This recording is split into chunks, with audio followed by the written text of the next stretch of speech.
आज हम इस वीडियो में कक्षा 9 की गणित की पुस्तक अध्याय पहला संख्या पद्धति की प्रश्नावली 1.1 में, जिसमें 4 प्रश्न हैं, पूरे के पूरे हल करेंगे, पूरे के पूरे समझेंगे। तो चलिए देखते हैं।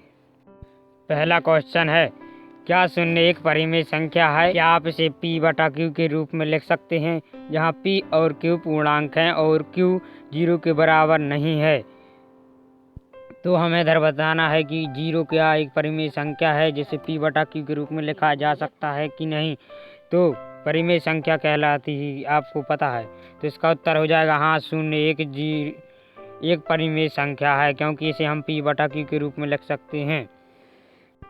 p और q पूर्णांक है और q 0 के बराबर नहीं है, तो हम इस प्रकार लिख सकते हैं, हमारा p और q है, तो p बराबर हमारा हो जाएगा 0 और q बराबर हो जाएगा कोई भी प्राकृतिक संख्या पूर्णांक 1, 2, 3 या 4, 5 इत्यादि कोई भी हो सकता है। तो हम पहले लिखेंगे p ऊपर और नीचे लिखेंगे q, तो p बराबर 0/1, 2 या 3 कुछ भी लिख सकते हैं इस q बराबर में। तो हम लिखते हैं 1, जिसका बराबर में होगा, जब हम 0 को 1 से भाग करेंगे तो 0 आएगा, तो हमारा उत्तर आया 0। इसी प्रकार 0/2 में बराबर 0 ही आएगा, क्योंकि 0 को भाग देंगे 2 से तो 0 आएगा। इस प्रकार हम पक्का हो गया कि जब हम 0 है जो हम इसे परिमेय यानी परिमेय संख्या के रूप में लिख सकते हैं। इस प्रकार है 0 जो है एक परिमेय संख्या है। हमारा पहले प्रश्न का उत्तर हल हो गया। चलिए दूसरा देखते हैं। दूसरा क्या है, 2, 3 और 4 के बीच यानी 3 और 4 के बीच 6 परिमेय संख्या ज्ञात कीजिए। हमें 3 और 4 के बीच 6 परिमेय संख्या ज्ञात करना है। तो हम क्या करेंगे, हल करेंगे। हल में क्या लिखेंगे, 6, यानी हमें 6 परिमेय संख्या निकालना है। तो हमें 6 से एक अधिक यानी 6 धन 1 7 से ये दोनों संख्याओं के हर और अंश में नीचे ऊपर गुणा करेंगे। 6 धन 1 हमारा आ गया, हमारे पास आ गया। 6 में जब हम 1 को जोड़ेंगे तो आ जाएगा 7। अब हम 7 को 3 के और 4 के यानी 3 और 4 के अंश और हर में यानी 3 में नीचे ऊपर गुणा करेंगे। तो 3 गुणा 7/7। 3 में नीचे कुछ नहीं है तो क्या है, भले ही कुछ नहीं लेकिन इसके नीचे 1 होता है। तो इसी प्रकार हम 4 से करेंगे 4 गुणित 7/7। जब 3 से 7 में गुणा करेंगे तो आ जाएगा 21 और नीचे 7 का 7 रहेगा, 7 एकम 7। इसी प्रकार हम इधर भी करेंगे 4 में, 4 सत्ते आ जाएगा हमारा 28 और बटे में आ जाएगा 7। तो हमारा आ गए जो 21/7 और आ गया हमारे पास 28/7। अब हम 21 और 7 को जब हम काटेंगे तो हमारे पास 3 आ जाएगा और इधर 4 आ जाएगा। इस प्रकार ये 3 और 4 हैं। अब इसके बीच की संख्या हो जाएंगी 22/7, 23/7, 24/7, 25/7। ये सभी 21/7 और 28/7 के बीच की संख्या हैं। ये हमारी देखो 6 आ गई। 22, 23/7, 24/7, 25, 26, 27, 1, 2, 3, 4, 5, 6 हो गई। हमारा यह आंसर हो गया प्रश्न क्रमांक दूसरे का। हमारी 6 जो परिमेय संख्या है वह निकल आई हैं 3 और 4 के बीच, तो हमारा यह आंसर हो जाएगा। अब देखते हैं क्वेश्चन नंबर तीसरा। हमें दिया गया है, क्या दिया गया है क्वेश्चन नंबर तीसरा में, 3/5 और 4/5 के बीच 5 परिमेय संख्या ज्ञात कीजिए। तो हमें 5 परिमेय संख्या ज्ञात करना है, तो पिछले सवाल की तरह ही हम इसे करेंगे। 5 करना है तो 5 से हम एक अधिक लेंगे, क्या 6 और नीचे ऊपर गुणा करेंगे उसी सवाल की तरह। हम इस सवाल को भी उसी सवाल की तरह करेंगे। तो देखो 5 में हम 1 जोड़ देंगे, 5 निकालना है तो आ जाएगा हमारे पास 6।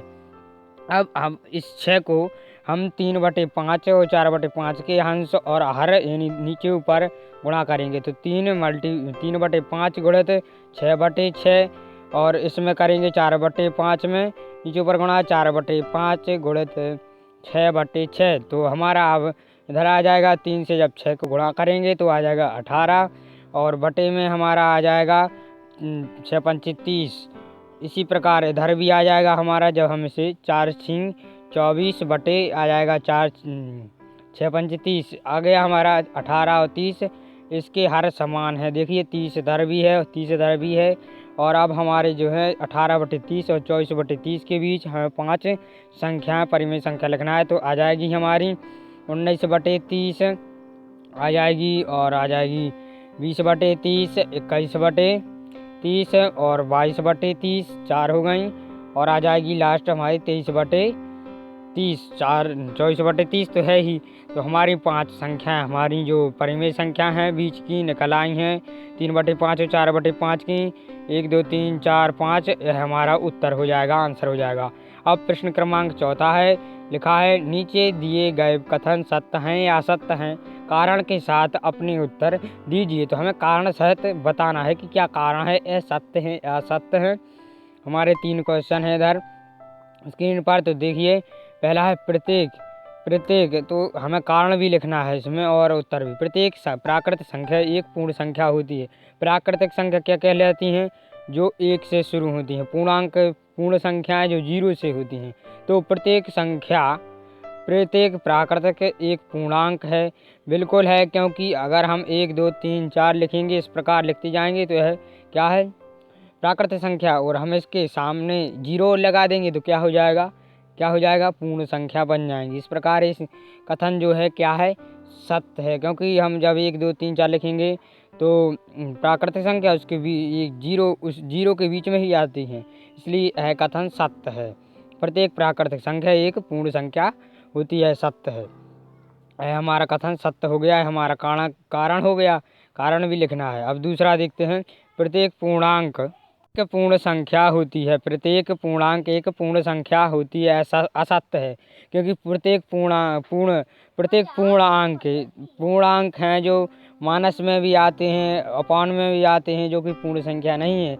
जबकि पूर्ण संख्या है तो 0 से शुरू होती हैं, 0 से लेकर 0 1 2 3 ये पूर्ण संख्या होती हैं। लेकिन पूर्णांक की जब बात आती है तो वह ऋणात्मक में भी होती हैं। ऋणात्मक और धनात्मक सभी संख्याएं जब मिलती हैं, जब पूर्णांक बनती हैं, इसलिए यह असत्य है। अब हमारा आखिरी तीसरा है, प्रत्येक परिमेय संख्या एक पूर्ण संख्या होती है, यह असत्य है, क्योंकि प्रत्येक परिमेय संख्या जो कि परिमेय संख्या ऋणात्मक भी होती है, जैसे -3/5 जो कि 0 से छोटी होती है। जबकि जो पूर्ण संख्याएं होती हैं वह 0 से गिनती होती है, 0 से शुरू होती है, 0 1 2 3 4। जबकि परिमेय संख्या तो ऋणात्मक में भी हो सकती है और जो कि 0 से छोटी होती है, जैसे 3/5 ऋण के। इस प्रकार यह कथन असत्य है।